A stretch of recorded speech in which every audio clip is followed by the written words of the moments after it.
Quiero invitarles para que usted abra su Biblia allá desde casa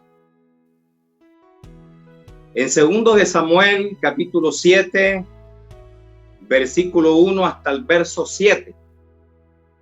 Y me permito leer para ustedes la palabra de la siguiente manera, con la bendición del Dios Trino. Aconteció que cuando ya el rey habitaba en su casa, después que Jehová le había dado reposo de todos sus enemigos en derredor, dijo el rey al profeta Natán: mira, ahora yo habito en casa de cedro, y el arca de Dios está entre cortinas. Y Natán dijo al rey: anda y haz todo lo que está en tu corazón, porque Jehová está contigo. Aconteció aquella noche que vino palabra de Jehová a Natán diciendo: ve y dile a mi siervo David, así ha dicho Jehová, tú me has de edificar casa en que yo more. Ciertamente no he habitado en casas desde el día en que saqué a los hijos de Israel de Egipto hasta hoy, sino que he andado en tienda y en tabernáculo, y en todo cuanto he andado con todos los hijos de Israel, he hablado yo palabra alguna de las tribus de Israel, a quien haya mandado a apacentar a mi pueblo de Israel, diciendo: ¿por qué no me habéis edificado casa de cedro? Que Dios en esta mañana nos bendiga a través de su palabra. Quiero en esta mañana compartirles la primera parte de una palabra que lleva como título: cuando Dios dice no. Y me voy a introducir tomando la letra de uno de nuestros salmistas llamado Samuel Hernández. Él en una de sus canciones dice que le pidió a Dios que le diera paciencia, pero él le dijo no, porque era algo que tenía que obtener de la tribulación. También le había pedido a Dios que le quitara el orgullo, y él le dijo no, porque era algo que él debía entregarle. Le pidió a Dios que le diera riquezas, y Dios le dijo que no, porque él tenía que aprender a depender de él. Que sanara a su mamá, y Dios le dijo que no, porque era un proceso por el cual tenía que pasar, pero que a su tiempo él lo haría. Y por último, le pidió a Dios que sanara su tierra, y Dios le dijo que no, porque primero tenían que humillársele a él. Interesante letra, ¿sí o no, mis amados hermanos? Y precisamente la he tomado para hablarles un poco de una palabra que, como dije ya, hemos titulado Cuando Dios dice no. Y permíteme preguntarles, ¿nos ha pasado alguna vez en la vida? ¿A cuántos de nosotros Dios nos ha dicho no? ¿Cómo hemos reaccionado? ¿Hemos entendido el propósito divino? Lo cierto, mis amados hermanos, es que no somos los únicos a quien Dios nos ha dicho no. Tampoco David, el personaje del cual voy a estar hablando.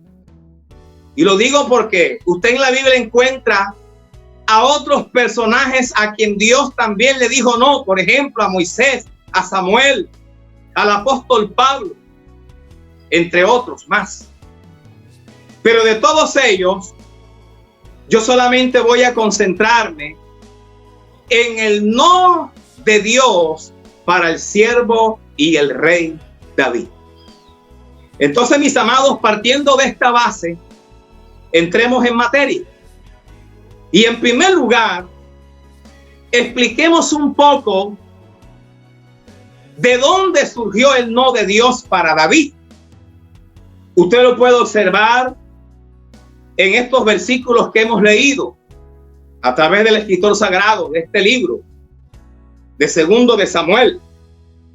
En el versículo 1 encontramos que el rey David vivía en una casa de cedro, es decir, en el palacio real, en una mansión, en un castillo, prácticamente con todos sus lujos, con todas sus bellezas, con todas sus comodidades. Pero mientras él vivía en ese palacete, el arca de Dios, y usted lo ve en el versículo 2, estaba entre cortinas, o como dice el escritor sagrado en Crónicas, bajo cortinas.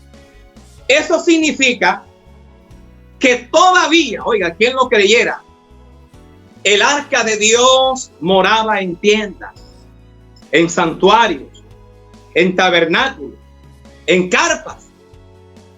Es más, el arca de Dios en ese momento estaba afuera, en un lugar que David le había acondicionado.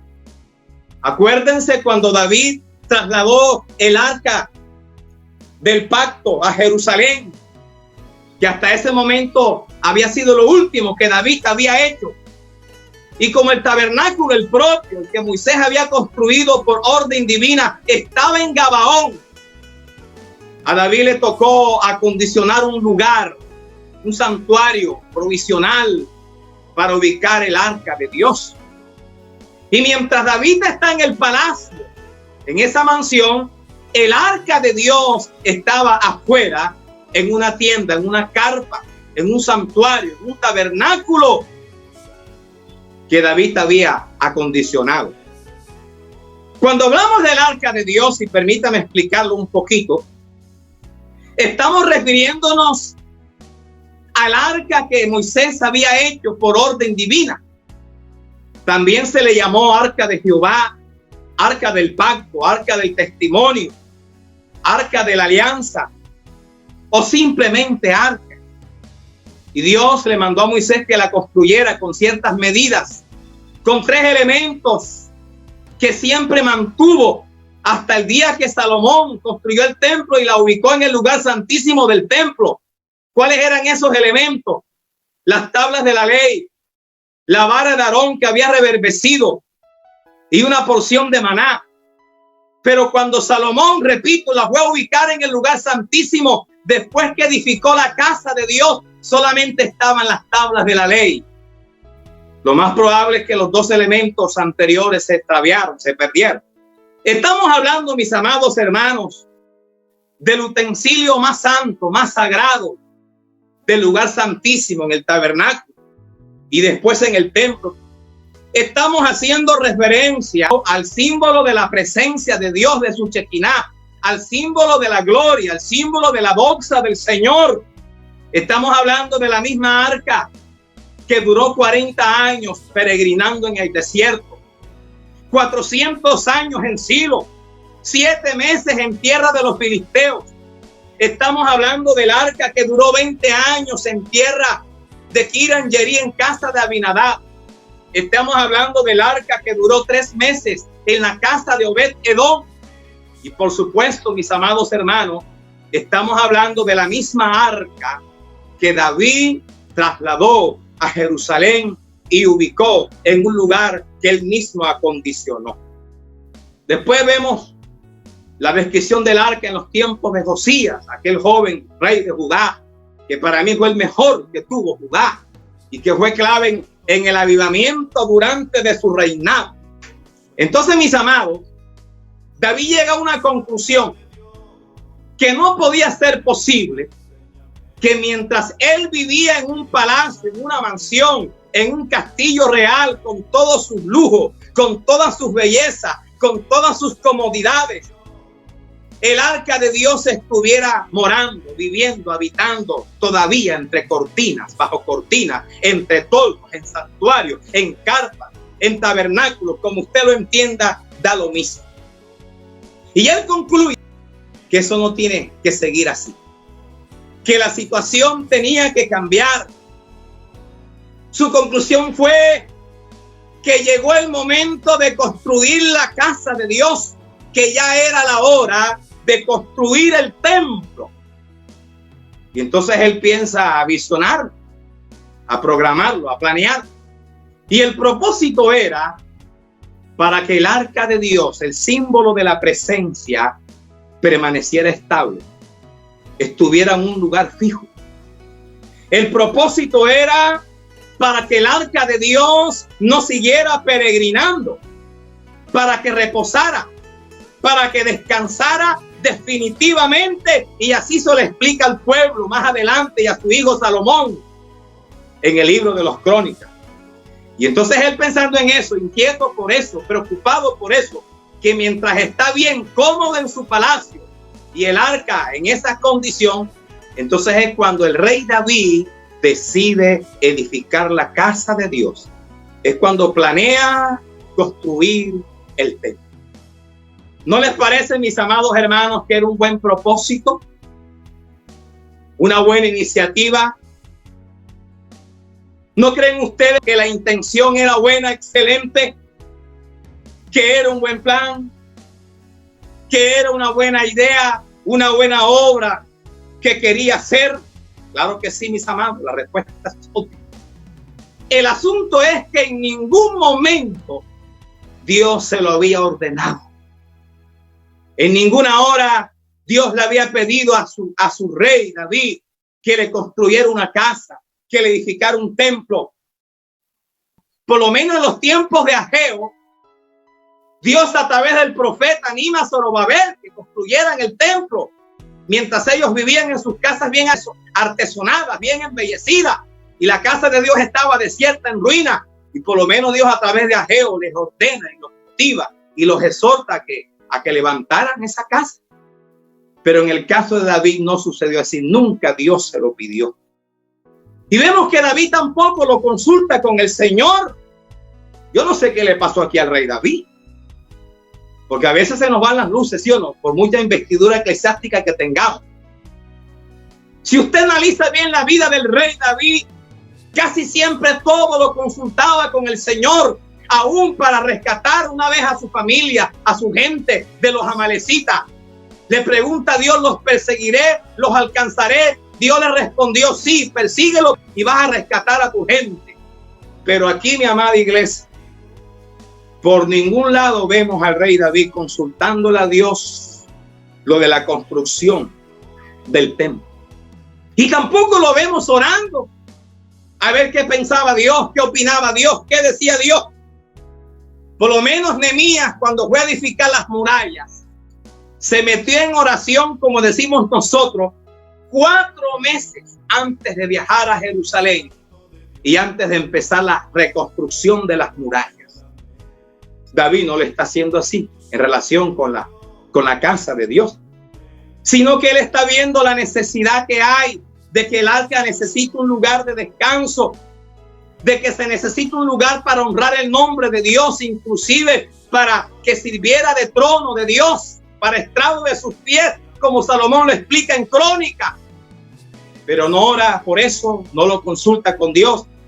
Yo quiero, mis amados hermanos, haciendo el primer paréntesis aplicativo, porque la idea de este mensaje es que entendamos algunas reflexiones prácticas, espirituales para nosotros hoy.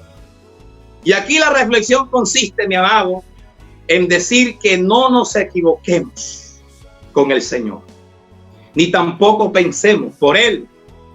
Entendamos que ya Dios tiene determinado lo que Él va a hacer, mi amado. Ya todo lo tiene listo, arreglado. Ya todo Dios lo tiene fríamente calculado.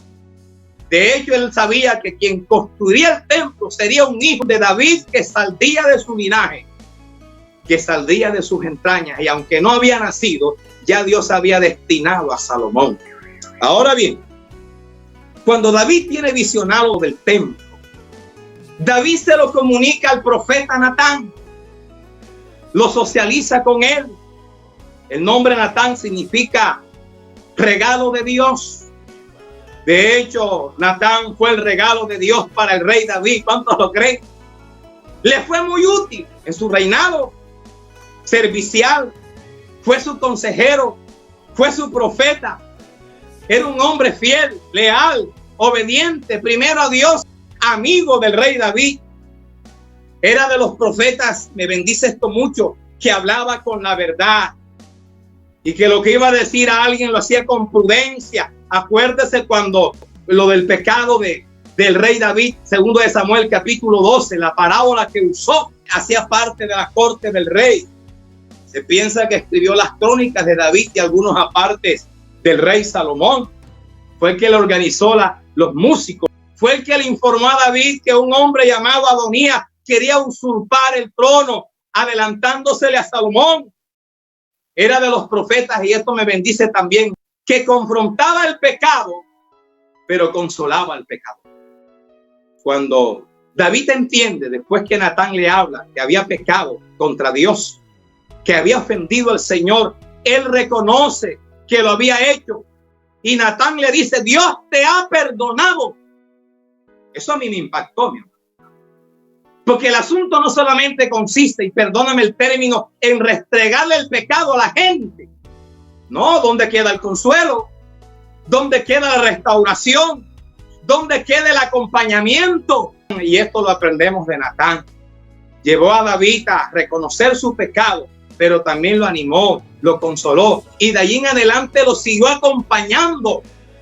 No como a veces pasa hoy, lo digo sin censura, que cuando estas cosas pasan nos vamos abriendo del hermano. Así no es la actitud. Por gracia y misericordia nos levantamos. Por gracia y misericordia nos restauramos. Está bien, hay que soltar, hay que disciplinar, hay que llamar la atención, pero también toca consolar, animar, restaurar, acompañar. Y entonces David lo socializa con él. Y Natán, como era el consejero del rey, el profeta del rey, servía en la corte del rey, lo aconseja, lo felicita por esa propuesta, le da el visto bueno y le dice y lo anima: oh, mi rey, si eso fue lo que Dios colocó en tu corazón, hágale, porque Dios está contigo. Y fue su opinión personal, su consejo particular, aunque independiente de Dios. Porque esta misma noche, usted lo puede ver en el versículo 4 de esta historia, que Dios le habla al profeta. Le da un mensaje claridoso, explícito, porque Dios cuando habla nunca deja dudas. Y el mensaje, como todos sabemos, iba dirigido al rey David. Y el mensaje consistía en que David no sería la persona. El mensaje consistía en que el rey David, por mucho que quería construir el templo, él no sería el vaso, él no sería el instrumento que edificaría la casa a Dios. Y repito, Dios está siendo caridoso. Y usted lo puede ver en el versículo 5, que fue cuando Dios le preguntó al rey a través de Natán: ¿tú me has de edificar casa en que yo more? En otras palabras, tú no me vas a edificar la casa. Y de esa manera Dios le está diciendo no. Y Natán le lleva el mensaje a David como lo recibe de parte de Dios, sin colocarle ni ponerle nada, tal cual como Dios se lo había dado. Y aunque debió ser algo complicado para Natán, cumplió con la orden que Dios le había dado. Cumplió como profeta, llevándole el mensaje al rey.